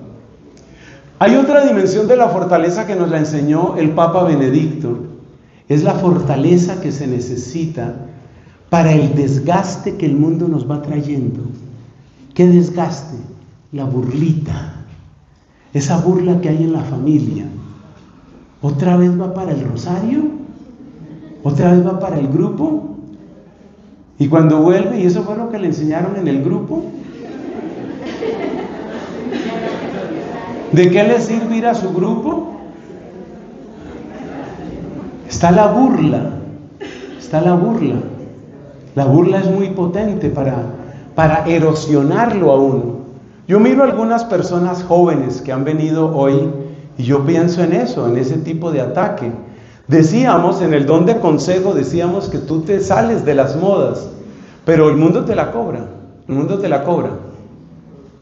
Que tú seas diferente te lo cobra el mundo. Por eso es lo que dice la primera carta de Juan a los jóvenes. Les escribo a ustedes jóvenes porque son fuertes y porque han vencido al mundo. El joven cristiano tiene que hacer eso, tiene que ser fuerte, fortaleza. Se necesita don de fortaleza. También la fortaleza tiene que ver con ser fuerte frente a la tentación. ¿Cómo se cultiva la fortaleza? Humanamente la fortaleza se cultiva a través de un ejercicio. Ese ejercicio exigente tiene un nombre en griego que se traduce como ascesis. La ascesis es el ejercicio que tú haces cuando tú empiezas a negarte algunas cosas para fortalecerte. Una vida cómoda, una vida llena de regalo, de privilegios y de placeres, es una vida débil. Usted mire cómo entrenan a los soldados. Hay documentales que hablan cómo entrenan a los soldados top, cómo entrenan a los mejores soldados en Israel, en el Reino Unido, en Estados Unidos. Eso es fuerte. Entonces, humanamente la fortaleza uno la puede cultivar hasta cierto punto con una dosis de ascesis. No se dé gusto en todo. No coma todo lo que quiere, no duerma todo lo que quiere, póngase límites usted mismo, exíjase usted mismo, haga una batalla, convierta la batalla en parte de su vida. Eso tiene muchísimo sentido. Además, cuanto más fuerte se vuelve usted interiormente, pues también tiene más capacidad de libertad frente a las presiones de otros. Por ejemplo, usted piense en un muchachito que ha sido mimado toda la vida, mimado del papá, de la mamá, de la tía, de los nonos, como dicen aquí, mimado de todo el mundo, y finalmente se casa. Por supuesto, es un niño mimado, pero mimado hasta el extremo y se casa. Ese tipo tiene muy mal prospecto en ese matrimonio. Porque resulta que el matrimonio también tiene exigencias. Entonces, ¿qué? Si la esposa tiene un malestar, si la esposa está indispuesta, ¿qué? ¿Contrata a una enfermera para no tener que atenderla o qué? Si el hijo, porque finalmente se deciden a tener un hijo cuando ya se les murió el cuarto perro, ya quieren tener un hijo, que prácticamente es un nieto, pero bueno, ya quieren tener un hijo. Y el niño se despierta a las 2 de la mañana. Usted sabe que los niños tienen una fascinación entre las 2 y las 4 de la mañana. Es algo misterioso, entre 2 y 4 de la mañana, si hay algo pasa. Entonces, ¿qué pasa? Que el niñito, mimadito, consentidito, ¿qué hace si a las 2:30 de la mañana empieza a llorar el bendito bebé? Entonces, ¿ahí qué se hace? Entrenarte en la fortaleza es entrenarte para el futuro, es estar dispuesto a afrontar cosas. Una vida demasiado cómoda, una vida de mucho lujo, una vida de comidas agradables, lugares agradables, amistades a mi gusto, el trago que a mí me gusta, las vacaciones donde yo quiero. Esa vida te prepara muy mal para el matrimonio y muy mal para el futuro. Y muy mal para cualquier cosa que valga la pena, porque si vas a ser seminarista eso tampoco ayuda mucho. La fortaleza. La fortaleza también significa entonces esa capacidad de llegar hasta el final. Cristo nos dijo, el que persevere hasta el final, ese se salvará. Hablemos del don de piedad. Vamos llegando al final de nuestra reflexión. El amor de piedad es el amor que caracteriza a padres e hijos. El amor de piedad se expresa de dos maneras. Primera manera, sentirte hermosamente, maravillosamente, profundamente hija, sentirte hijo. Llenar tu corazón de la certeza de que Dios es tu Padre. Sentirte así. Mira, el don de piedad te libera de ser mendigo. Una persona que conoce el don de piedad es la persona que tiene las mejores capacidades y prospectos para ser amigo, para ser esposo, para ser esposa. Porque piensa, por ejemplo, una mujer que está llena del don de piedad y está llena, por tanto, de la certeza de ser hija. Y se siente hija amadísima, al estilo Santa Clara de Asís. Así, hija amadísima, amadísima de Dios. Una mujer que está así, amadísima de Dios, esa mujer no espera de un esposo, si esa es su vocación, no espera de un esposo que le dé lo que Dios ya le da. Esa frase, para las 15 personas que todavía están escribiendo, esa frase es importante. Esa frase es importante. Es decir, la frase dice así: la persona que se siente llena del amor de Dios no espera, decíamos del esposo, pero de nadie tampoco, no espera de nadie lo que Dios ya le da. Es que una parte de los problemas en las parejas es eso, que si una persona no tiene a Dios, por ejemplo una chica que no tiene realmente a Dios en su corazón, tiene un novio, de alguna manera empieza a esperar de ese novio una perfección. Yo por eso no gusto tanto esas expresiones que se dicen algunos novios, ¿no? Mi cielo, mi vida, tesoro. Dígale tal vez CDT, alguna cosa así. No, eso está muy cínico. Entonces, sigamos más bien, porque estamos muy cínicos. Bueno, entonces me corrijo. Hermanos, el don de piedad te hace experimentar la certeza y la dulzura de ser hijo, de ser hija, de orar como hijo, de amar como hijo. Esto hace que tu oración sea tu casa. Por eso el don de piedad está asociado con la devoción. La oración deja de ser una carga. No sientes la oración como una carga, la sientes como un encuentro de amor. No es simplemente una obligación, es tu momento de bendición en el día, es tu momento sagrado, es tu momento especial, porque es el momento de la oración.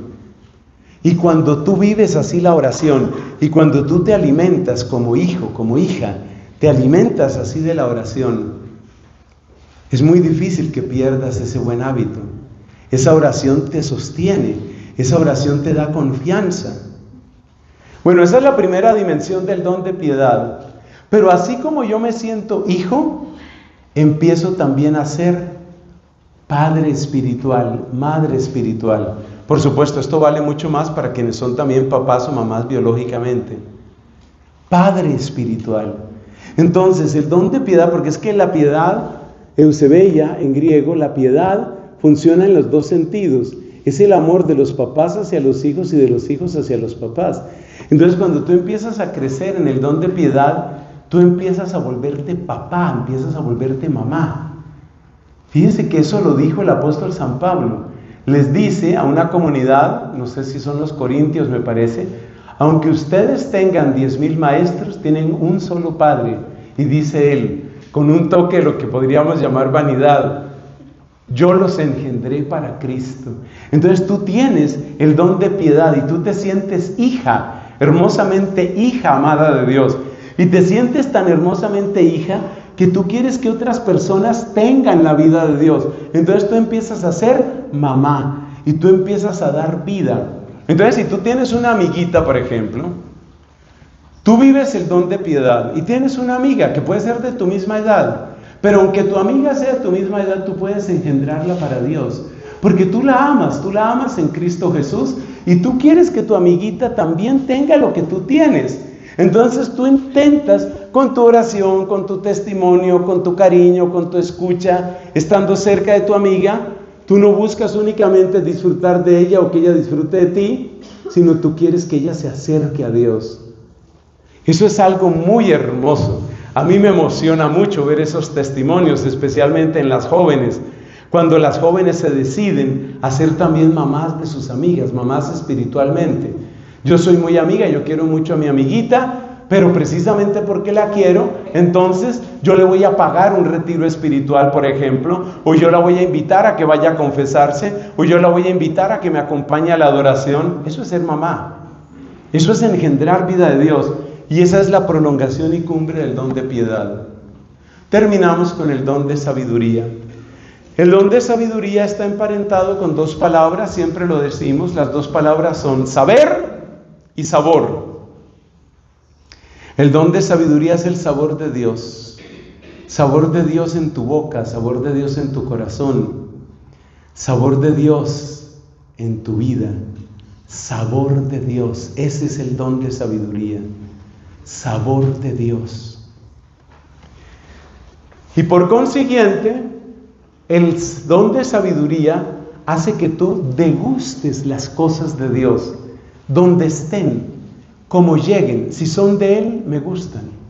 Fíjate que se parece muchísimo a la caridad, y por eso Santo Tomás de Aquino asocia el don de sabiduría con la virtud teologal de la caridad, porque se parece a la caridad, es tener sabor de Dios. Mira, cuando una persona ama, eso es muy bonito, el amor es lo más lindo que hay en esta tierra, es lo más hermoso.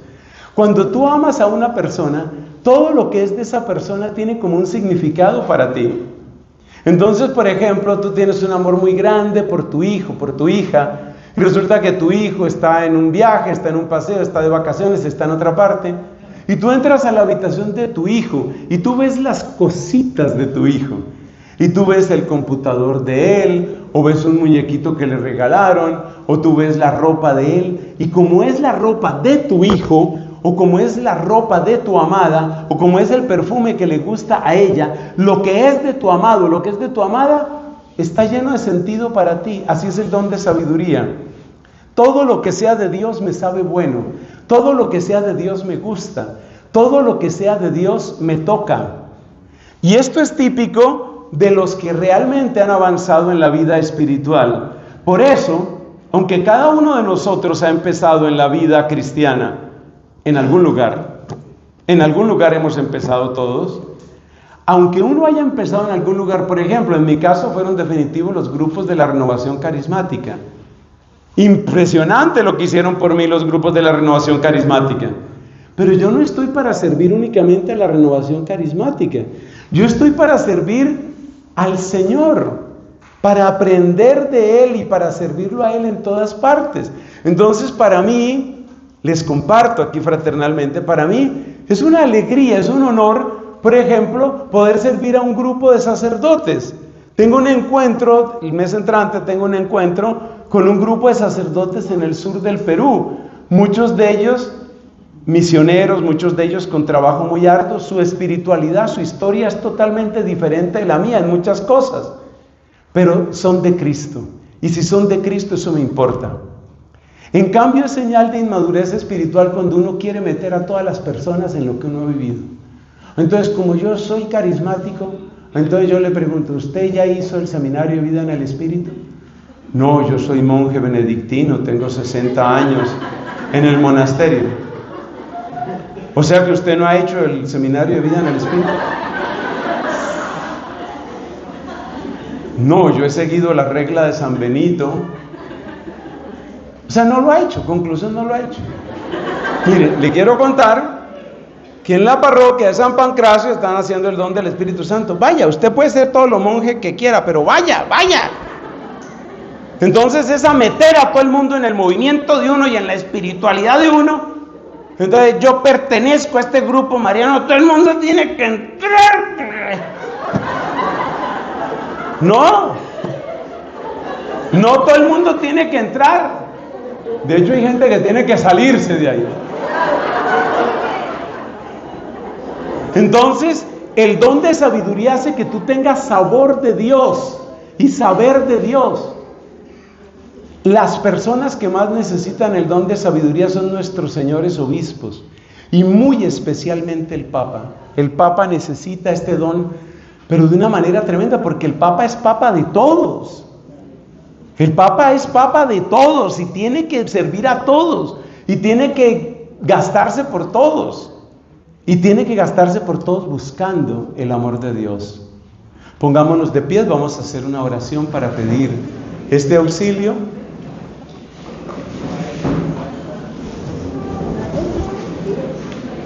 Bueno, hay una canción que ustedes estaban aprendiendo que dice: ven Espíritu Santo. Tenemos aquí un místico y músico. ¿Ya tiene las notas? El hombre es: ven Espíritu Santo. Ven, haz tu oración en mí. Ven Espíritu Santo. Yo no sé orar, yo confío en ti. Yo no sé orar, yo confío en ti. Mire un momento este tablero, yo se lo repito: entendimiento, consejo. No, en orden como lo dijimos: entendimiento, ciencia, consejo. Temor de Dios, fortaleza, piedad, sabiduría. Piénselo, no se lo diga a nadie, pero piense, ¿cuál es el don que más necesita usted? Piénselo. El que usted más necesita en este momento de su vida. Yo creo que todos necesitamos todo, pero yo creo que uno también se da cuenta realmente donde están más bajitas las reservas, es en tal don el que yo más necesito. Mírelo ahí: entendimiento, ciencia, consejo, temor de Dios, fortaleza, piedad, sabiduría. Y ahora que vamos a cantar al Espíritu Santo, por favor, piense en ese don. No pida simplemente que venga el Espíritu Santo, sino el espíritu de entendimiento, o espíritu de consejo, o espíritu de fortaleza. Piense cuál es el don que usted más necesita.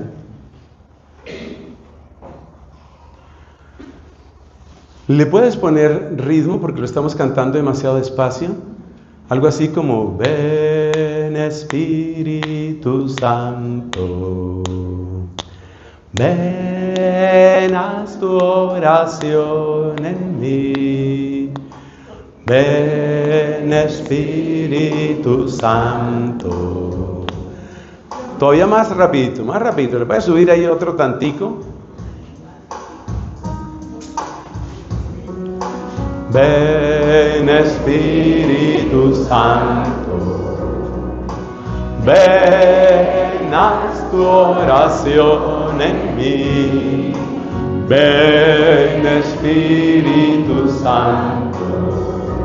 Yo no sé orar, yo confío en ti. Yo no sé orar, yo confío en ti. Si se da cuenta de lo quedados que estamos, ¿no? Estamos bastante quedaditos. Espíritu Santo. Súbele el volumen al ritmo para que lo digamos más. Ven, haz tu oración en mí. Ven, Espíritu Santo. Yo no sé orar, yo confío en ti. Yo no sé orar, yo confío en ti. Ahí estamos mejor. Ven, Espíritu Santo. Ven, haz tu oración en mí. Ven, Espíritu Santo. Yo no sé orar, yo confío en ti. Yo no sé orar, yo confío en ti. Ya casi lo tenemos. Ven, Espíritu Santo. Ven, haz tu oración en mí. Ven, Espíritu Santo. Yo no sé orar, yo confío en ti. Yo no sé orar, yo confío en ti. Bueno, ahí vamos bastante mejor. Un momentico para hacer este ejercicio completo. Como no es algo tan íntimo, tan supremamente íntimo, cuéntele a alguna persona que esté ahí cerquita, cuéntele cuál es el don que usted cree que más necesita. No es algo tan íntimo, no se cohíban, dígale a esa persona. Dígale a esa persona, yo creo que el don, a ver usted, dígale, ¿a quién le va a decir? Yo creo que el don que yo mande a una persona ahí cerquita, dígale a ver.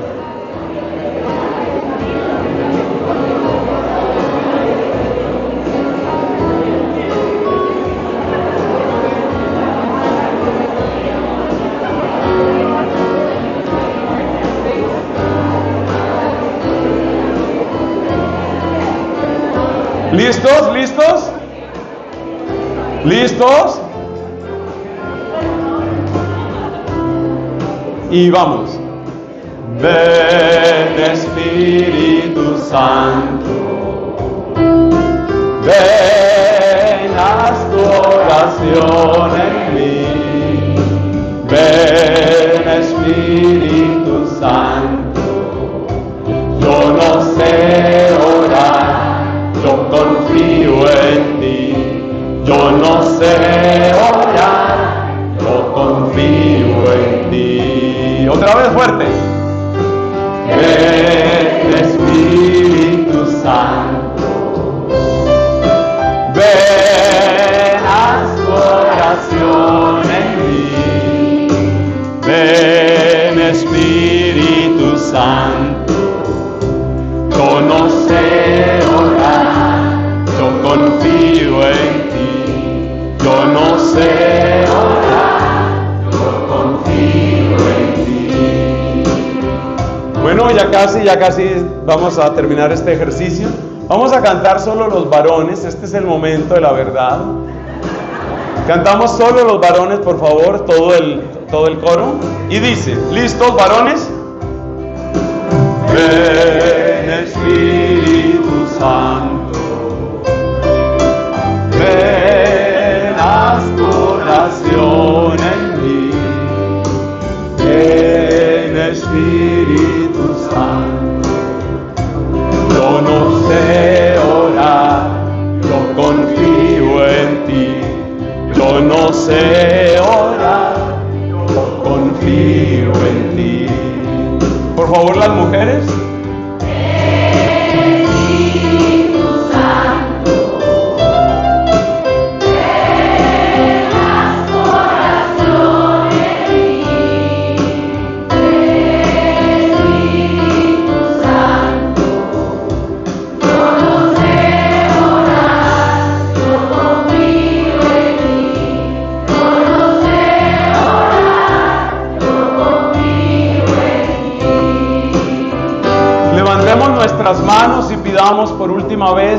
ese don del Espíritu, particularmente el don que tú necesites, el que tú necesites más. ¿Listos?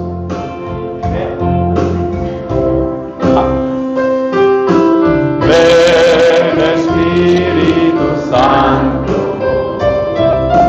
ven, haz tu oración en mí. Ven Espíritu Santo, yo no sé orar, yo confío en ti. Yo no sé orar, yo confío en ti. Cristo Jesús, que al precio de tu sangre, Señor, ganaste para nosotros ese torrente de amor que nos renueva y que se llama el Espíritu Santo. Yo te digo, Jesús, como dice el himno clásico de la Iglesia Católica, mira el poder del pecado cuando no envías tu aliento. Tú que le regalaste tu aliento, tu soplo divino a los apóstoles para darles el Espíritu Santo, sopla sobre nosotros, Señor, que tengamos esa gracia, esa fuerza, ese fuego, ese bálsamo, ese maestro interior. No nos dejes sin el don del Espíritu Santo. Cristo intercede ante el Padre. Padre Celestial, derrama sobre nosotros el don del Espíritu, el Espíritu que nos hace criaturas nuevas. Danos ese don, Señor. A ver todos. Ven Espíritu Santo, ven, haz tu oración en mí. Ven Espíritu Santo, yo no sé orar, yo confío en